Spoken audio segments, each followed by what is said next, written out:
ನಮಸ್ಕಾರ ಸ್ನೇಹಿತರೆ, ನಾನು ನಿಮ್ಮ ಚಿರಂಜಿ. ನಾನು ಮತ್ತದೇ ವಿಷಯವನ್ನು ಇಟ್ಕೊಂಡು ನಿಮ್ಮ ಮುಂದ್ಗಡೆ ಬರ್ತಾ ಇದ್ದೀನಿ. ಯಾಕಂದ್ರೆ ಅವತ್ತು ಕಾಶ್ಮೀರಿ ಜಿಹಾದಿಗಳು ನಮ್ಮ ಯೋಧರ ಮೇಲೆ ಅಟ್ಟಾಡಿಸ್ಕೊಂಡು ದಾಳಿ ಮಾಡ್ತಾ ಇರುವಂತ ಸಂದರ್ಭದಲ್ಲಿ, ಹೆಲ್ಮೆಟ್ಗಳಿಗೆ ಒದೆಯುವಂತ ಸಂದರ್ಭದಲ್ಲಿ, ನೂಕುವಂತ ಸಂದರ್ಭಗಳಲ್ಲಿ ಮೀಡಿಯಾದವರು ಕಣ್ಣು ಮುಚ್ಕೊಂಡಿದ್ರು. ಪ್ರಜಾಪ್ರಭುತ್ವದ 4ನೇ ಅಂಗ.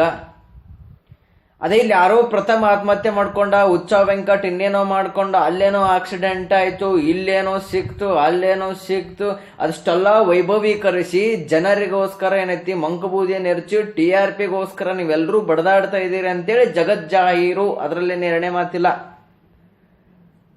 ಮಾನವೀಯತೆ ಆದ್ರೂ ಇಲ್ಲೇನ್ರಿ ನಿಮ್ಗೆ? ಇಷ್ಟೇನಾದ್ರೂ ಖುಷಿಯಿಂದ ಇದೀವಂದ್ರೆ ನೀವೇನಾದ್ರೂ ಅಷ್ಟು ವಿಷಯ ವಸ್ತುವನ್ನು ಈ ಕರ್ನಾಟಕದ ಜನತೆಗೆ ಬಿತ್ತರಿಸ್ತಾ ಇದರಂದ್ರೆ ಗಡಿ ಉದ್ದಕ್ಕೂ ತಮ್ಮ ಹೆಂಡರು ಮಕ್ಕಳನ್ನು, ತಂದೆ ತಾಯಿಗಳನ್ನು ಬಿಟ್ಟು ಅನಾಥರ ರೀತಿಯಲ್ಲಿ ಅವಮಾನಗಳಿಂದ ಆ ಕಾಶ್ಮೀರಿ ಜಿಹಾದಿಗಳಿಂದ ದಬ್ಬಾಳಿಕೊಳಗಾಗಿ ಹೋರಾಟ ಮಾಡ್ತಿದಾರಲ್ಲ, ಅವರು ಕೊಟ್ಟಿರ್ತಕ್ಕಂಥ ಭಿಕ್ಷೆಯಿಂದ ನಾವು ಇವತ್ತಿಲ್ಲಿ ಬಡದಾಡ್ತಾ ಇದ್ದೀವಿ.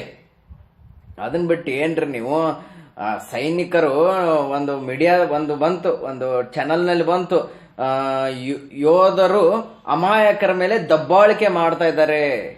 ಯಾಕ್ರಿ ನಮ್ಮ ಯೋಧರು ನಿಮ್ಗೆ ಅಮಾಯಕರಂತ ಅನಿಸ್ತಾ ಇಲ್ವಾ? ಹೆಲ್ಮೆಟ್ಗಳಿಗೆ ಒದಿತಿದ್ದಾರೆ, ಅವ್ರನ್ನ ಹೊಡಿತಿದ್ದಾರೆ, ನೂಕ್ತಿದ್ದಾರೆ, ತಳ್ಳುತ್ತಿದ್ದಾರೆ. ನಾಚಿಕೆ ಆಗ್ಬೇಕು. ಅವತ್ತಿನ ಒಂದು ಸ್ಪೆಷಲ್ ಎಪಿಸೋಡ್ ಮಾಡೋದು ಬಿಟ್ಟು ಅವನ್ಯಾವನೋ ಆತ್ಮಹತ್ಯೆಗೆ ಹೊಂಟತ್ತ ಅವನ ಬಗ್ಗೆ ಎಪಿಸೋಡ್ ಮಾಡಿದ್ರಿ ನೀವೆಲ್ಲರೂ. ನೆನ್ಪಿಟ್ಕೊಳ್ರಿ. ಇವತ್ತು ಅಮಾಯಕರಾಗ್ಬಿಟ್ರಿ ಅವ್ರು ಜಿಹಾದಿಗಳು. ನೆನ್ಪಿಟ್ಕೊಳ್ರಿ. ಜವಾಬ್ದಾರಿತವಾಗಿರ್ತಕ್ಕಂಥ ಸ್ಥಾನದಲ್ಲಿ ಕುಂತು ದೀಪ ಹಚ್ಚುವಂತ ಯೋಗ್ಯತೆ ಇರ್ಲಿಕ್ಕೆ ಬಿಡ್ರಿ. ಬೆಕ್ಕೆ ಹಚ್ಚುವಂತ ಒಂದು ಕೆಲಸ ದಯವಿಟ್ಟು ಮಾಡಬೇಡ್ರಿ ಸಮಾಜದಲ್ಲಿ. ನೀವೆಲ್ರಿಗೂ ಹೇಳ್ತೀನಿ, ನಾನು ಸಮೂಹ ಮಾಧ್ಯಮದಲ್ಲಿ ಒಂದು ರಿಕ್ವೆಸ್ಟ್ ಮಾಡ್ಕೋತೀನಿ. ದೀಪ ಹಚ್ಚುವಂತ ಯೋಗ್ಯತೆ ಇಲ್ವಾ? ಬಿಟ್ಟು ಬಿಡಿ.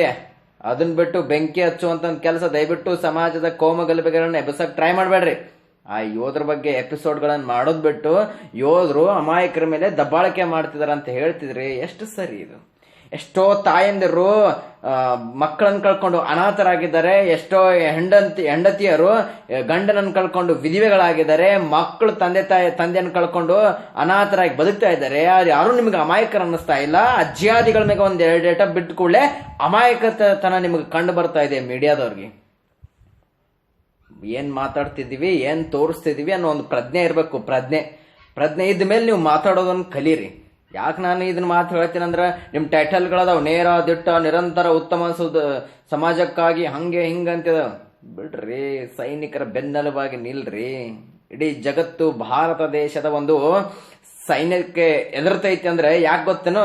ಎಲ್ಲಾ ಸೈನಿಕರು, ಉಳಿದ ದೇಶದ ಸೈನಿಕರು ಪೇಮೆಂಟ್ಗೋಸ್ಕರ ದುಡಿತಾ ಇದ್ರೆ, ನನ್ನ ಹೆಮ್ಮೆಯ ಸೈನಿಕರು ಭಾರತಾಂಬೆಯ ಮಣ್ಣಿಗೋಸ್ಕರ ದುಡಿತಾರೆ.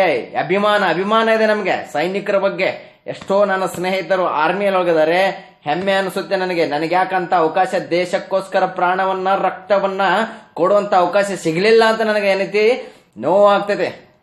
ಭಾರತ ಎಂಥ ರಾಷ್ಟ್ರ, ಇಡೀ ಜಗತ್ತಿಗೆ ಮಾರ್ಗದರ್ಶನವನ್ನು ನೀಡಿರ್ತಕ್ಕಂಥ ರಾಷ್ಟ್ರದಲ್ಲಿ ಮೀಡಿಯಾದವರು ನೀವು ಪ್ರಜಾಪ್ರಭುತ್ವದ 4ನೇ ಅಂಗ, ನೀವು ಭಾರತವನ್ನ ಜಗತ್ತಿನ ಮುಂದೆ ಬೆತ್ತಲೆಯನ್ನು ಮಾಡುವಂತ ಒಂದು ಕೆಲಸ ಮಾಡ್ತಿದ್ರಿ. ನೀವು ಯಾರು ಒಳ್ಳೆತನದಿಂದ ಕೆಲಸ ಮಾಡ್ತಾರೋ ಅದನ್ನ ಅಪ್ರಿಶಿಯೇಟ್ ಮಾಡೋದು ಬಿಟ್ಟು ನಿಮ್ಮ ಸ್ವಾರ್ಥಕ್ಕೋಸ್ಕರ, ನಿಮ್ಮ TRPಗೋಸ್ಕರ ಬಡದಾಡ್ತಿದ್ರಿ. ಅದನ್ನ ನಿಲ್ರಿ. ದೇಶದ ಸೈನಿಕರು ದೇಶದ ಬೆನ್ನೆಲುಬು. ಅದನ್ನ ತಿಳ್ಕೊಂಡು ಈ ವಿಡಿಯೋ ನಮ್ಮ ಸಮೂಹ ಮಾಧ್ಯಮದವರೆಗೆ ಹೋಗಿ ಮುಟ್ಟಬೇಕು. ಅಲ್ಲಿವರೆಗೂ ದಯವಿಟ್ಟು ಸ್ನೇಹಿತರೆ ಶೇರ್ ಮಾಡಿ. ನನ್ನ ಹೆಮ್ಮೆಯ ಸೈನಿಕರಿಗೋಸ್ಕರ ನಿಮ್ದು ಅಳಿಲು ಸೇವೆ ಇರಲಿ ಅಂತ ಹೇಳ್ತೀನಿ. ಇಂತಿ ನಿಮ್ಮ ಚಿರಂಜೀವಿ. 7259777540. ಒಂದೇ ಮಾತರಂ.